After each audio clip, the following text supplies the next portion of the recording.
wanted to bring up a couple of things with you, though. First of all, let's think back to about a year ago. Joe Biden gives a speech in Philadelphia on democracy with sort of that red background behind him. You have a lot of, quote, truth tellers saying that Biden was an idiot to talk about democracy. It was never going to help out. One of the people attacking me was Kevin McCarthy, because Joe Biden said, mainstream Republicans, you need to stand up to MAGA Republicans, or you will rue the day that you don't. And McCarthy went crazy, said it was a decisive speech. Joe Biden was dividing America. A couple weeks later, all those so-called truth tellers proved to be idiots. Americans did care about democracy. And Kevin McCarthy left with a very, very small margin because he did not heed the advice of Joe Biden here. So, I mean, you know, the White House isn't saying it, but my gosh, let's say it here. Biden warned them this was going to happen. And one other thing we haven't talked about really quickly, we saw chaos and anarchy on the Republican side of the chamber yesterday.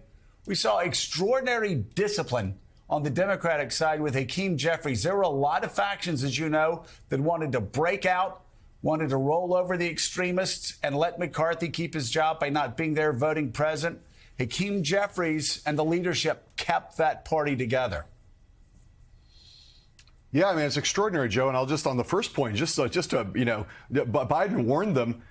People said he was crazy. That Republicans had to stand up to the MAGA faction. But McCarthy gets this basically gets the tiniest majority in the midterms, and then when he gets to actually have to do what he does to get to be, the deal he has to make to get to be speaker, he does the opposite of what Biden suggested, which is he didn't stand up to the MAGA faction at all, and now he's paid the price for it. So he kind of turned away Biden's advice twice. I would say the thing about Jeffries is, There has been a question. He's in the most unenviable position in some ways you could be in American politics, trying to follow Nancy Pelosi as Democratic leader, following the footsteps of a legend.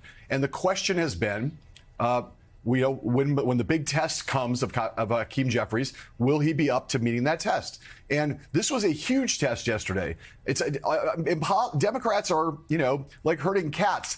And there are lots of good reasons that you could have come up with for doing a deal to help McCarthy out. You could have made a deal for Ukraine aid. You could have made you could have reasoned that the next person who comes after McCarthy will be worse than McCarthy, more untrustworthy, more MAGA. There were lots of, and then you got moderate institutionalists on the Democratic side who just don't like chaos and don't want to be part of chaos, right?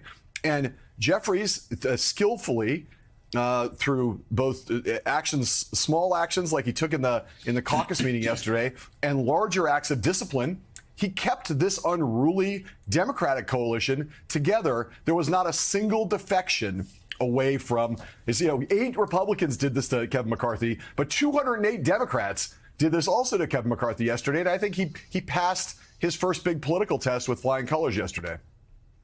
Yeah, John Heilemann, thank you very much.